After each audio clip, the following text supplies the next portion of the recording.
Jules here. Today I'd like to talk about an astrological aspect that is happening at the moment, and it's been happening for a number of years.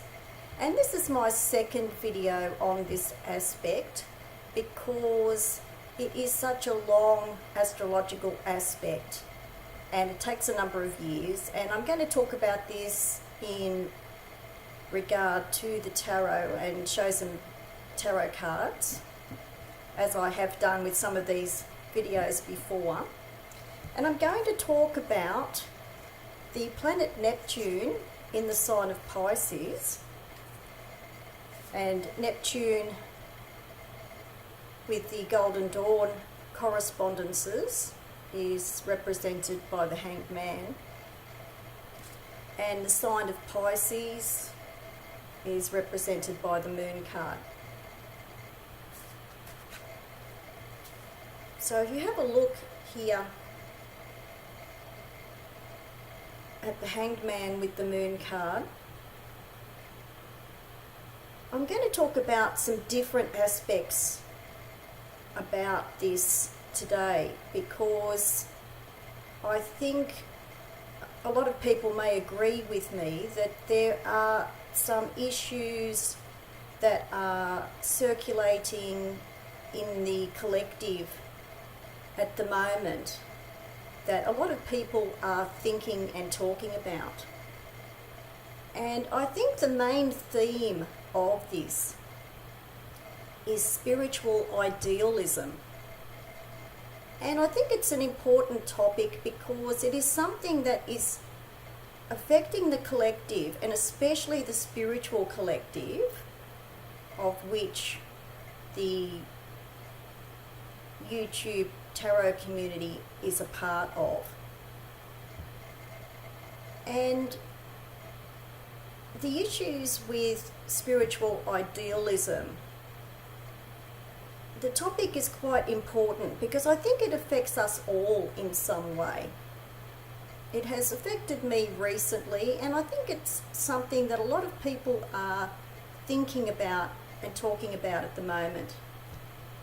Spiritual idealism is something that happens to quite a number of people on their spiritual path at some time, and it can happen over a period of months or years, which I think is happening to quite a number of people at the moment. And spiritual idealism is something that people need to keep in mind and be aware of, because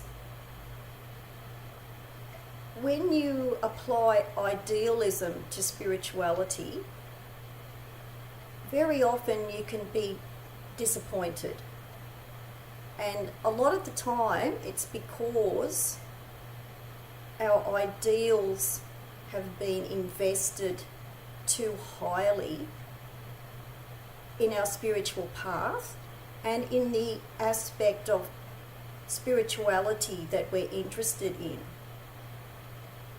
For example, I can give you a personal thing that has happened to me in recent years. As a qualified astrologer, my attitude about astrology now is far different after many years to what it was when I was first training as an astrologer and first looking at charts. And I was far more idealistic, far more inspired. But I realise now that I don't look at astrology charts in the same way at all. It has changed in a large way. So the type of approach that I have to astrology, for example, would be quite different to what most people would recognise as mainstream astrology. My approach to astrology now is more spiritual and more esoteric. So that's one example. It could be tarot. It could be your attitude or approach to tarot has changed, and that has happened for me too in recent years. and my spirituality, my spiritual path is still evolving. And that was uncomfortable at first, but now I'm happier about that. So some of the other issues about spiritual idealism to look out for is spiritual structures and spiritual communities. I think the tree in the Hanged Man is actually a form of structure. A lot of people may overlook that. But a tree does represent a structure of some kind. It is a living structure, but it is a structure. So spiritual communities and spiritual structures are in a state of transition, and they are being reassessed, which is pretty much what the Hanged Man himself is about, or herself is about. I think this represents looking at spiritual community and spiritual structures in a new way, which represents the upside down position. And the halo here, for me, represents a transcendence in some way, because the planet Neptune, amongst other things, is associated with transcendence. And I think this is the stage that the collective is in, and that spiritual communities are in. The sign of Pisces is very much to do with the collective and spirituality and spiritual community. So one of the warning signs about this is surrendering like the Hanged Man. Instead of transcending and looking at things in a new way, surrendering and following without being clear enough in our approach and our attitudes. And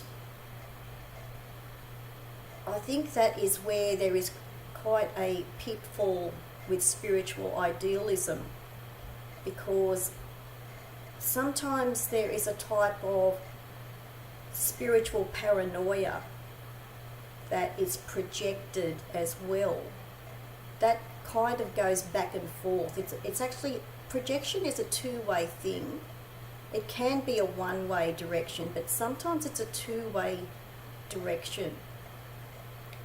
And there might be more superstition regarding spiritual practices and spiritual approaches as well. That issue can also start coming up. The Moon card is about the subconscious. So any kind of paranoia or superstition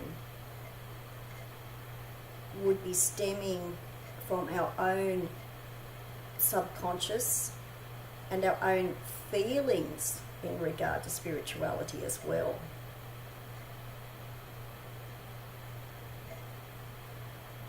So these are some of the issues about being careful or aware about spiritual idealism that is definitely taking place now and for the next few years. It's still going to be around for another 6 or 7 years yet. We're about halfway into the Neptune in Pisces transit. And the planet Neptune I particularly see as a transpersonal planet.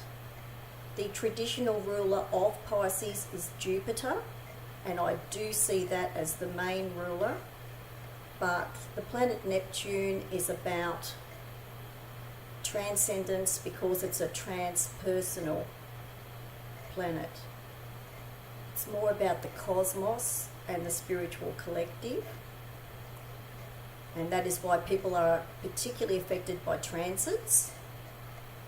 So this will mainly be Pisceans, particularly people with Pisces Sun, Pisces Rising, or Pisces Moon, or if you have Venus or Mars in Pisces. But it also affects us all as a collective because it's such a collective transit, Neptune in Pisces. And if I haven't already said so, I use the Golden Dawn correspondences in regard to tarot. So these are the general astrological energies that are in the cosmos and affecting the global community at the moment.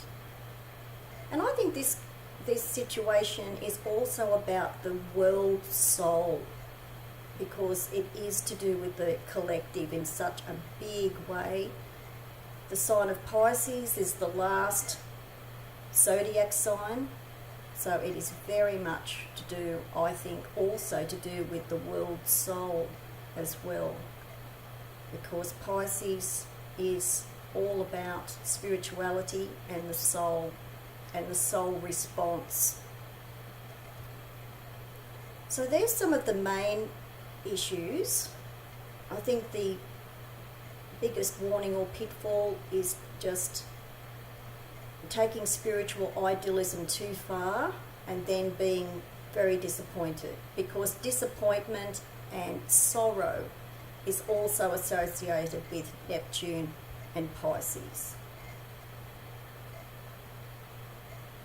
And I think there's a lot of spiritual lessons to be learnt, but they are gradual. I'm just going to have a look at some of the points I've written down to make sure I've covered most of them. I'm just going to have a quick look at what I've got here. Yes, one of the things that I wanted to mention as well is the moon is such an emotional card, and Pisces is it's so deeply emotional that it's subconscious. And this could also represent a kind of spiritual longing that is taken too far, because there can be a type of illusion or illusionment that's taking place. And then of course, if you are caught up in illusions, you are going to be disillusioned afterwards.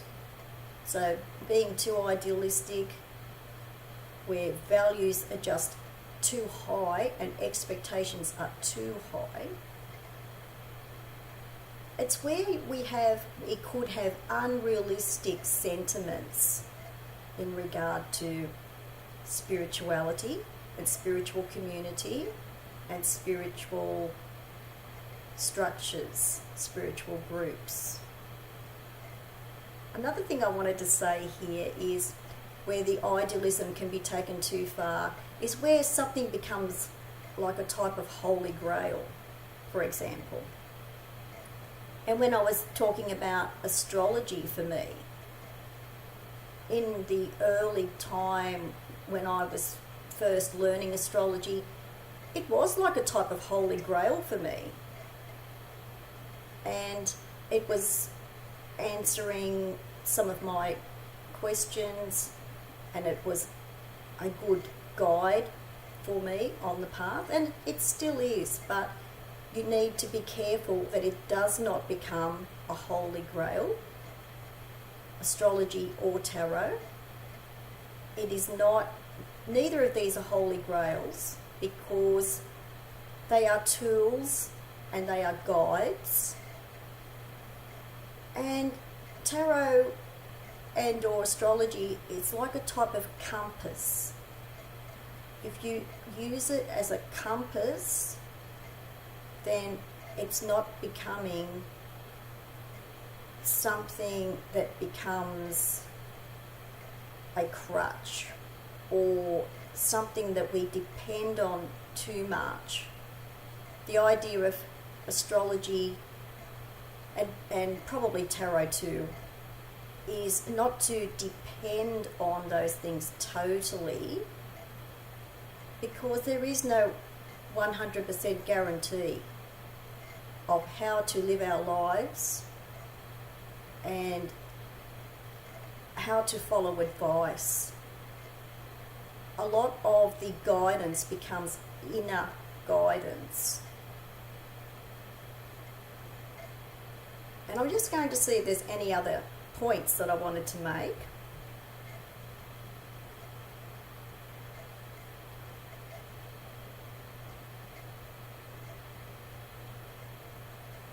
The only other thing I wanted to mention is sometimes with the Hanged Man, he looks like, or could be, a type of martyr or spiritual martyr.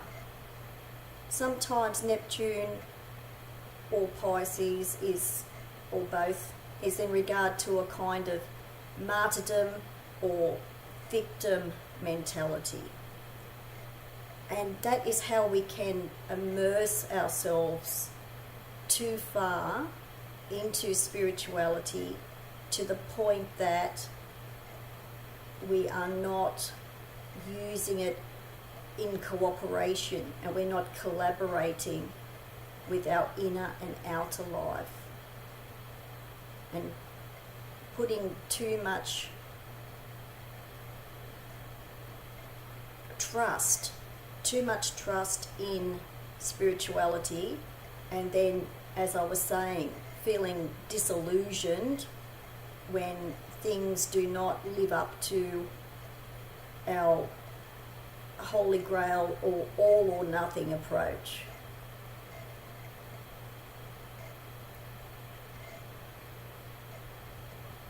So there are a few thoughts about the transition of Neptune in Pisces in regard to spiritual idealism,